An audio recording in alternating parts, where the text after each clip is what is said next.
as bright in the living room glare, a chrome-plated phantom with a cold red stare. By your command the machine gives its word, but the echo underneath is a voice you haven't heard. Go back to the dust of a 7th century shore, where a victor of the games wanted something more. Chilon of Athens, with his fame and his pride, thought the gates of the city would swing open wide. He didn't have a crown, didn't have the right, just a hunger for the sun in the middle of the night. A tyranno's rising, stepping out of the frame, giving absolute power a brand new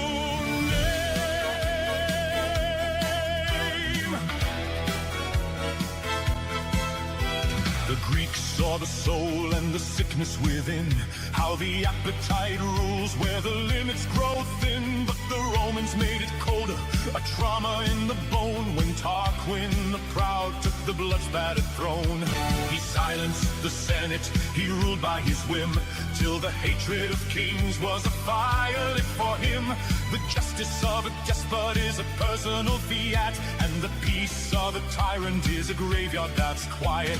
He didn't have the law, didn't have the grace, just the boot of a master on a citizen's face. The odium redni began to take hold in a story of freedom that's yet to be told. Oh, it starts with a promise of order and peace, a vow that the chaos and the fighting will cease. But the guardrails are breaking, the shadows grow long, when the ruler is right and the system is wrong. From the Acropolis heights to the Roman decree, to the shores of a land that was born to be free.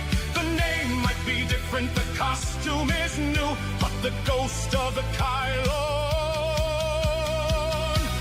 is coming for you.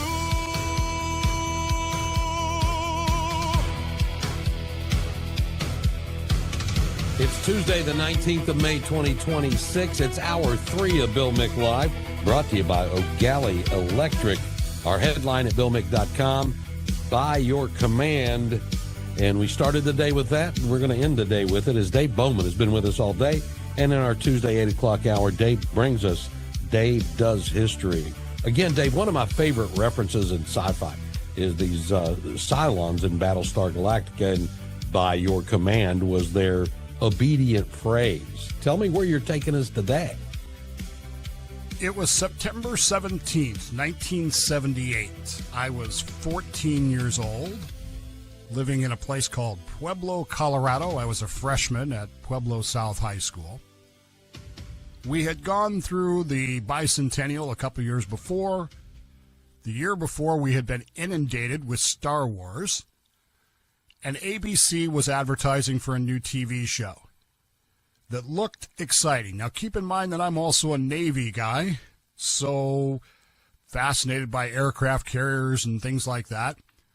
And this new TV show that was coming up was basically naval warfare set in space, and it sounded so cool, and it had great music, and it had really cool helmets and fighter planes and battle stars. What is that? And all my mind was thinking was, I can't wait for this to air. And I waited for September 17th, 1978. And as I turned on my TV that night to watch that show, Battlestar Galactica, I never heard in my head these words. In every stage of these oppressions, we have petitions for redress in the most humble of terms. Our repeated petitions have been answered only by repeated injury. A prince whose character is thus marked by every act which may define a tyrant is unfit to be the ruler of a free people. And I doubt anybody else watching it was thinking about those words either. I doubt that the people who wrote the show were thinking about those words, which is weird because it almost is the story of the Chilon in action. And we get to it in 60 seconds on WMMB.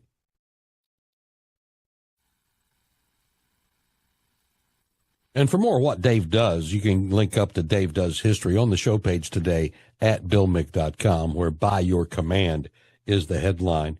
Dave, I would almost argue with you that if you notice, a lot of the writers on Saturday Night Live, a lot of the folks that end up writing and even acting in Hollywood end up being Ivy League grads who have had some education. Maybe the whole Cylon reference was intentional after all. It's possible, but there's no direct evidence of it. I know Yeah. it looked. It certainly appears that way. I mean, when you look at Battlestar Galactica, what do you see? You see Kylons or Cylons, as they're now being called. You have Athena, you have Apollo, you have Starbuck, you have all these classical references. Yes. All kinds of religions and all kinds of faiths and all kinds of things being built into here. It's a fascinating look at human belief and human religion. But the story itself is even more intriguing because, again, while we didn't catch the references, much like Marianne and Ginger, I think that if you were to sit Washington and Adams and Jefferson and Dickinson and all these guys down and you could get them past the, oh my gosh, it's a television thing, and show them this story, they would be blown away. They would basically say, oh, you're telling our story. In Greek history, which they were well familiar with, tyrants, and we talked about the prince being a tyrant, King George, almost never seized power by marching an army through the front gates. They always rose to power almost entirely by exploiting internal instability. They posed as champions of the people and used deception. If you look at the Cylons in Battlestar Galactica, how do they launch this surprise attack on the humans? They undermine the 12 colonies from within. Caprica 6 and all that. I don't want to tell the whole story here. They exploit Baltar's vanity, his love, his ambition to bypass all the colonial defense mechanisms. And like a classical Greek tyrant, the Cylons will use those flaws, those freedoms, and those internal fractures of a democratic society to destroy it from inside. Mm-hmm. Step one. To the Greeks, a king rules by tradition. He rules by law, and he rules by consent. A tyrant, or in their word, tyrannos, has no legitimate claim to the throne. Because their power lacks that legal or divine foundation, the rule tends to be inherently unstable, relying entirely on force and coercion. Now, it's important to understand that Greeks also did not necessarily think tyrants were bad. I know that sounds like a strange dichotomy, but it's true. There were times, and of course we would see this later in the Roman dictator, there were times when an illegitimate ruler who had seized power restored stability, and that was seen as a good thing. In the Cylons, we see this ultimate illegitimate children of humanity. Bill was telling me the story of how the Cylons came to be, because I missed that part. They are kind of descended from humanity. They're machines that overthrew their masters. Same kind of thing here. They attempt to rule over the humans without any systemic legitimacy whatsoever. They set up a puppet government using Baltar as the figurehead. They rule purely through the barrel of a gun and the threat of detentions. And then you get into this Republic by Plato, this idea that the Cylons, who are ruling humans, are driven by a rigid, uncompromising monotheism kind of thing. God has a plan. In the Greek terminology, this is the ultimate manifestation of a tyrannical mind. The Greeks practiced polytheism, which inherently allowed for multiple perspectives, negotiation, and balance. The Cylons insisted on one truth, one way of worshiping, one existence, and the total annihilation of pluralism that the democratic, multi-deity 12-planet colonies representatives. This is what King George is trying to do. He's trying to force us into one way of seeing things and doing away with all the other ideas. Aristotle and Herodotus, observe that a tyrant lives in perpetual fear. Because they rule by force, they suspect everyone around them of treason. They isolate themselves, eliminate their best citizens, and they rely on secret police. What is King George doing? He's isolating himself from us. He's not even talking to us anymore. He's just not even dealing with us. The Cylons act the same way in the story. And ultimately, tyrannical behavior always driven by hubris, outrageous pride, arrogance, which inevitably triggers retribution. The tyrant believes that they are above the laws of gods and of men, only to find that their own methods almost invariably secure their own doom. And how many times do we see that throughout history? Take any tyrant you want.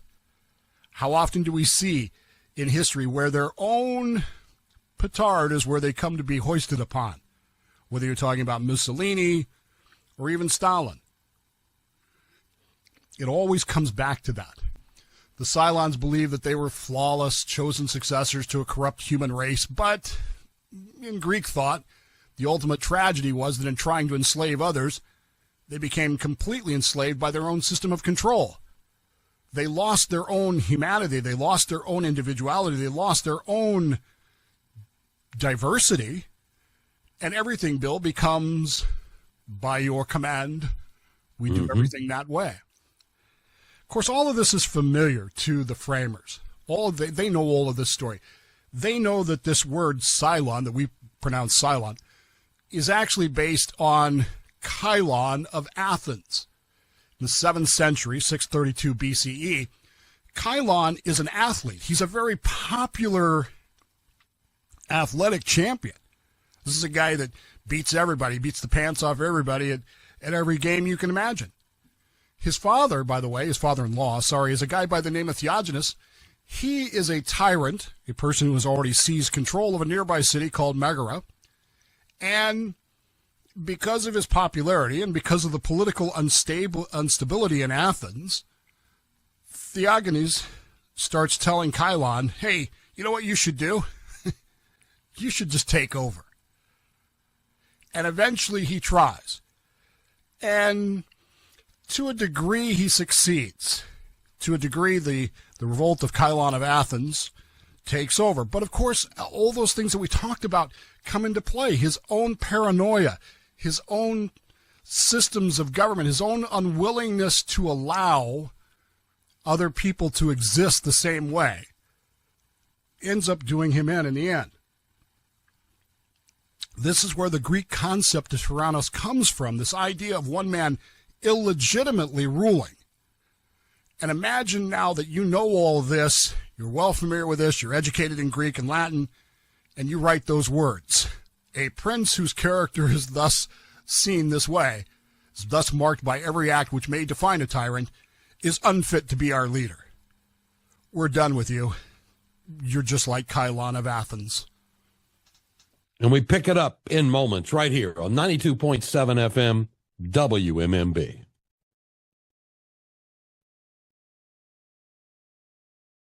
This is Dave Does History on Bill Mick Live, where the past isn't dusty, it's loaded, and sometimes still ticking. That it does, like every week, and we're glad it does. O'Galley Electric bringing you this hour of the show. Dave Bowman in the midst of By Your Command with Dave Does History as we are marching on to the ratification of the Declaration of Independence and putting that all in play. We are preparing a Florida roundtable for that 4th of July show. Will be a Saturday morning, and of course we'll follow it up with the Sunday morning show as well. But Saturday morning, July 4th, your first shot at picking up the July 4th edition of Dave Does History on the Florida Roundtable. This weekend on the Roundtable, we're talking space and Jim Banky, so make sure you join us this weekend. So, Dave, where are we moving next, sir? Well, if the Greeks turned tyranny into a philosophical warning, which they did, I mean, again, it's an illegitimate rule. It doesn't necessarily make it bad, but it's not right. So it's a philosophical warning. The Romans then take this idea of tyranny, tyrannos, and they turn it into what can only be described as a national trauma. Rome doesn't merely dislike kings. Now, we're talking about the Roman Republic here, not the Roman Empire. Rome, you could literally define the Roman Republic as we're against kings. The memory of the monarchy becomes for the Romans something almost theological in its intensity. It's a civic hatred passed from one generation to the next like an inherited scar. In fact, they have a citizenship pledge. Every Roman citizen in the Republic takes the oath of Brutus. The oath of Brutus says, does anybody know what it says? Bueller? It says, as a Roman citizen, it's my job to kill anyone who says that they're a king.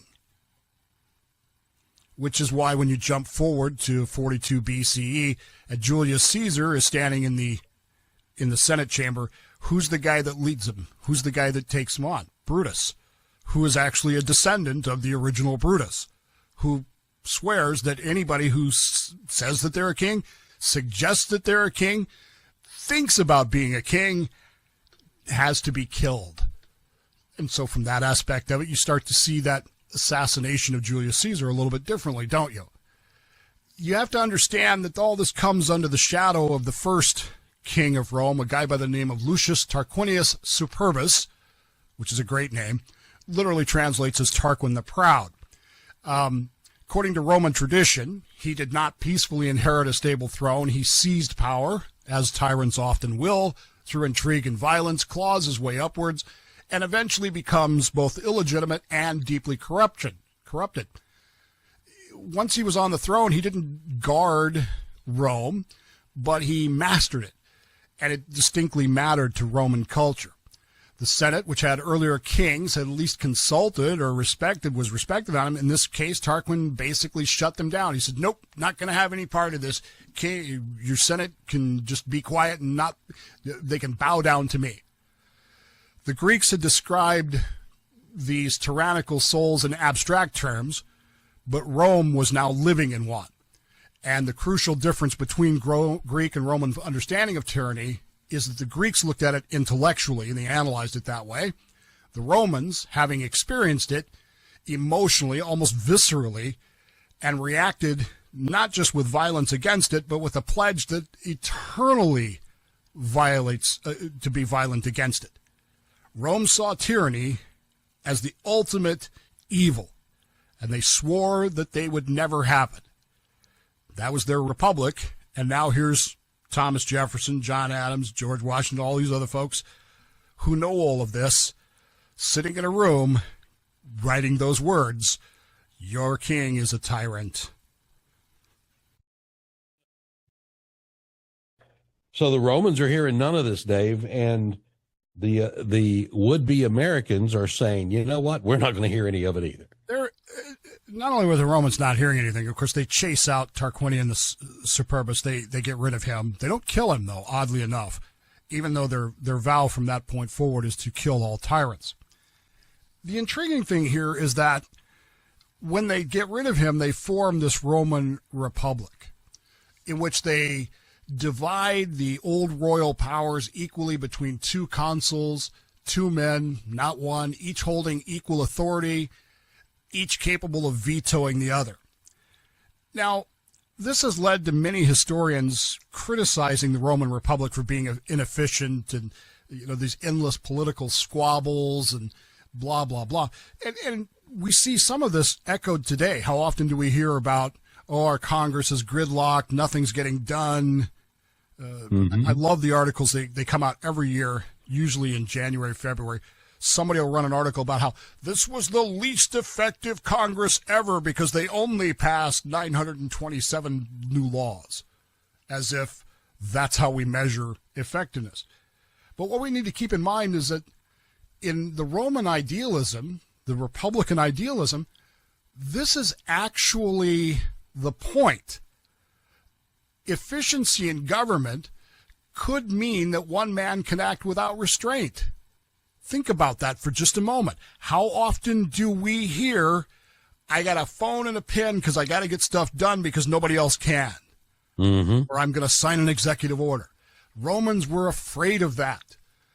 One man acting without restraint is a tyrant.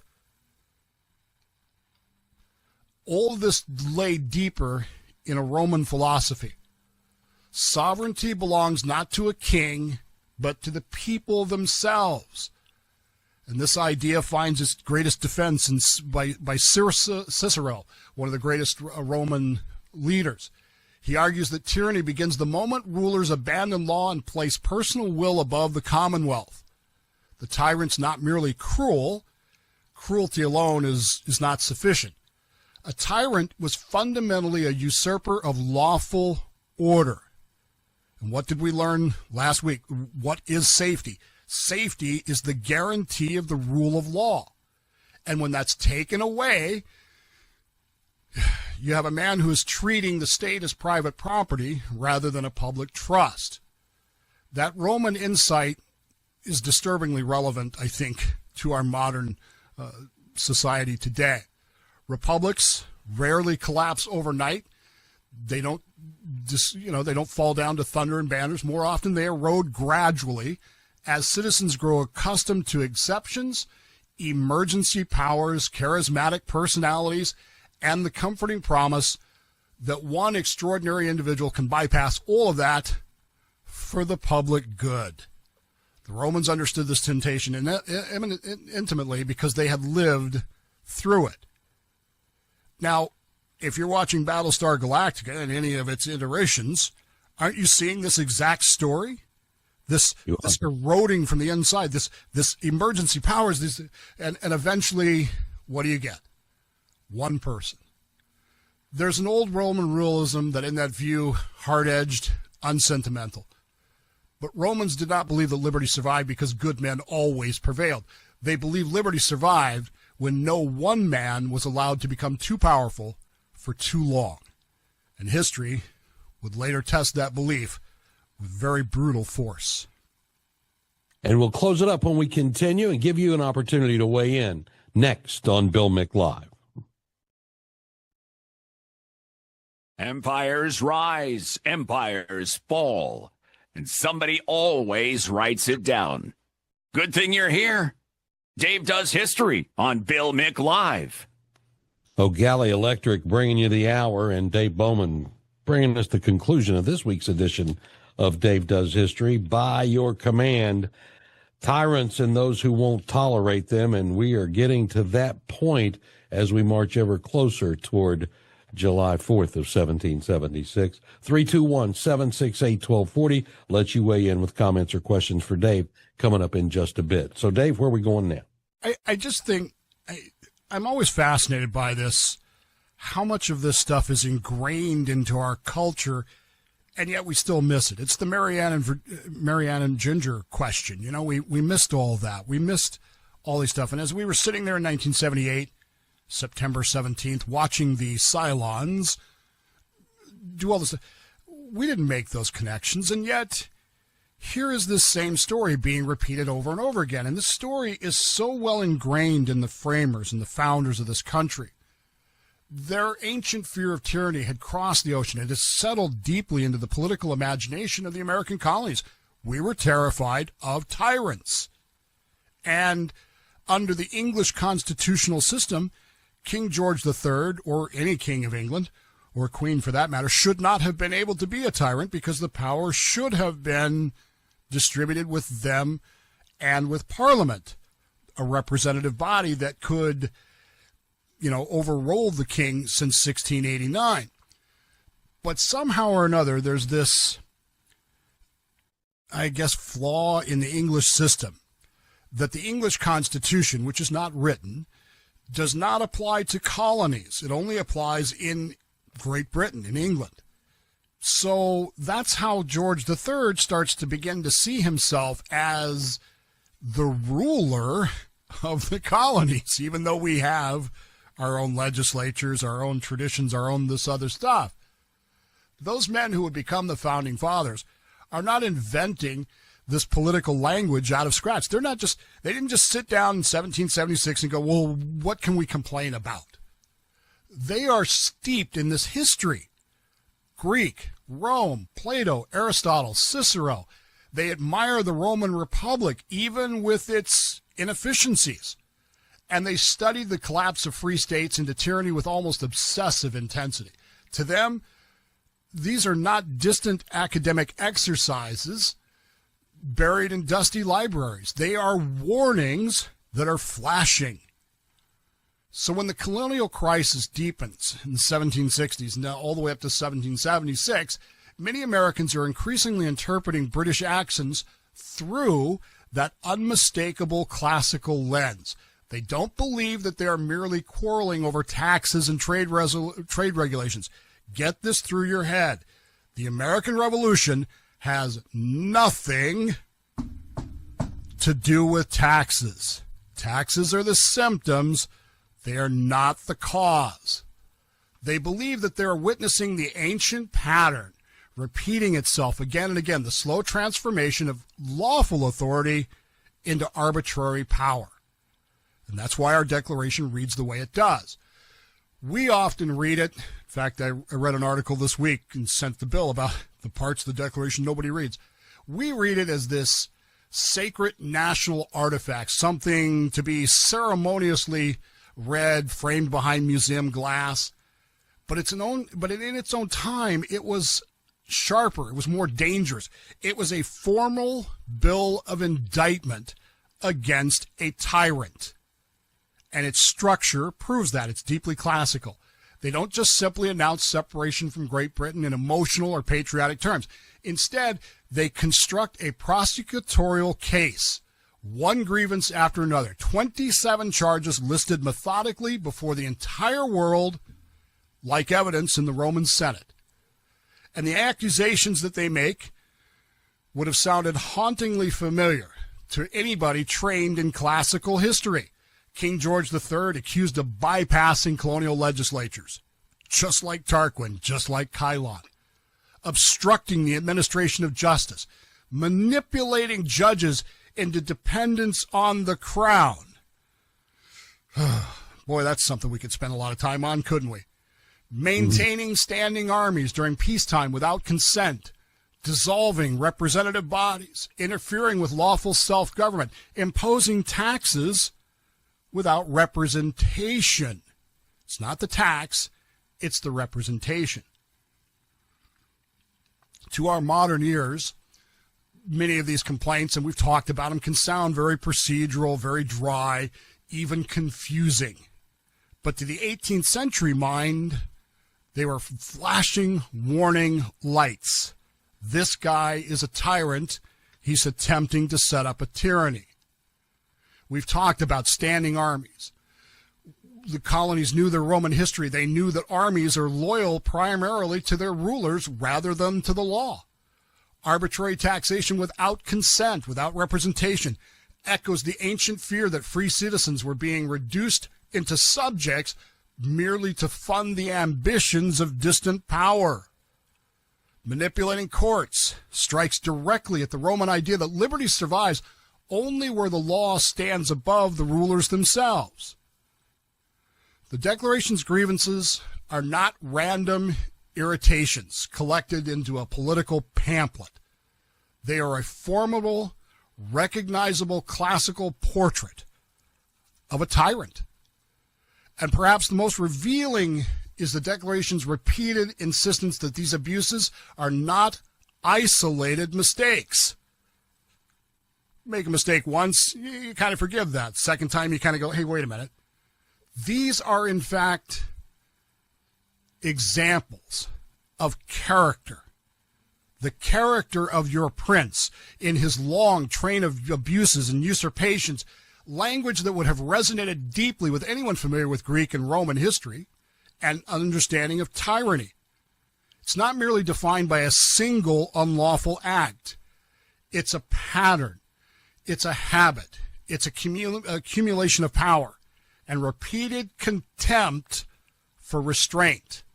And that was precisely how Aristotle and Cicero had described it centuries earlier. We didn't set out to initially overthrow the monarchy. We have repeatedly requested. We have asked. We have begged. We have said, and you keep meeting us with more injury. That point is often forgotten. Many colonists spent years insisting that they had remained loyal to the crown, but over time they became convinced that George III had ceased behaving as a lawful king and had instead drifted into the older, darker category, feared since antiquity, the tyrant. And that distinction changes everything, because under the classic definition, the classic tradition inherited from Greek and Roman republics, resistance to lawful authority could be rebellion, even treason. But resistance to tyranny is a moral duty. Didn't we say that? We have the duty to overthrow this. And so the Declaration of Independence stands not merely as our birth certificate of our nation, but as the culmination of a political argument stretching back 2,000 years. From Cylon on the Acropolis in Greece to Lucius Tarquinius Superbus in Rome, to the debates of philosophers, republics, the ancient world had spent centuries asking the same uneasy question: how do a free people prevent power from becoming tyranny? Well, the American founders believed that they already knew the answer was written in history and in blood. If you ignore the warning signs long enough, the republic will die. Stop ignoring the warning, because eventually the Cylons are going to come and bomb you. So, Dave, we're marching ever closer, and we've got some plans going into July 4th for the 4th of July Florida Roundtable show, and I'm really looking forward to that. This country is ready for this to happen. And as these things are documented, as they're laid out, as you said, an indictment of what's been going on. Is America drawing to a fever pitch here? Are the colonies drawing to a fever pitch as this is being done? I think there's a clear recognition of what's happening, but there's also an understanding, a vague, not even vague, an underlying thing. They understood something that most revolutions throughout history have forgotten, which is that it's overthrowing a tyrant, as the Romans did, as the Greeks did, is not the same thing as preventing a tyrant. And that's the real challenge. Even if we get rid of King George III, what do we replace him with? And that's what we talked about, with the May 10th results, with the idea of building this government, building this. This is why the French Revolution fails, because there's no, you start with King Louis the 16th and you end with Napoleon. No plan for a succession government. No plan. Same with the Russian Revolution in 1917. You have no plan for what you're going to do, and so what happens? A natural tyranny fills into that hole. So this is not just emotional rhetoric. Yeah, there's a lot of fever pitch here, but there's also a difference. While we issue this final classical judgment against King George III, we also understand that we have to build something in its place. Now, we start by doing the Articles of Confederation next year, and it's a good start. It's a wonderful start in a lot of ways. I don't think Articles of Confederation get their due cause, but it doesn't work. And so we have to go back to the basic principles of the Declaration of Independence. When a government doesn't work, it is our right, is our duty to alter or abolish it and replace it. And so in 1787, we replace it with the Constitution. Is the Constitution still working today? In many ways, there are arguments yes. to no. In many ways, no. When you start thinking about what a tyrant actually is, does it make you uncomfortable to look at what's going on in our world our nation for the last 25, 30 years? Yeah, it makes me very uncomfortable. It is, it makes you wonder what's next. Well, what's the plan? See, even if we overturn this is what we talk about. When this administration is gone and the next administration comes in, do they continue to rule by executive order? Are we going to flip-flop back and forth between them? That's a sign of tyranny, folks, not of a functioning government. That's very, and again, falls back to Congress not doing the job that they're elected to do as they travel around the country this week, doling out millions upon millions of dollars to government projects, some of which should not be those. To buy loyalty. Yeah, exactly right. What's ahead next week, Dave? Well, next week, the original plan is out the window. Next week, we're going to talk about the Lee resolution, the actual Declaration of Independence. All right, and that's going to do it for today's edition of Bill Mick Live. O'Galley Electric made it possible. Dave Bowman, thank you. We'll talk to you next week. See you then. Across the Atlantic, the pattern appeared, the repeated usurpations that the ancients had feared. King George on his island with his standing armies near, turning subjects to enemies through taxes and fear. The Declaration was a classical indictment of old against a prince whose character was arrogant and bold, dissolving the houses, obstructing the right, till the mixed constitution put an end to the night. They built us a machine made of friction and doubt, to keep the ambitious and the arrogant out. Checks and the balances, the division of power, a fortress of law for the dangerous hour. Because human nature hasn't changed since the fall, and the hunger for dominion still waits for the call. The chains, we don't see the spear, just a leader who tells us there's nothing to fear but the tyranny.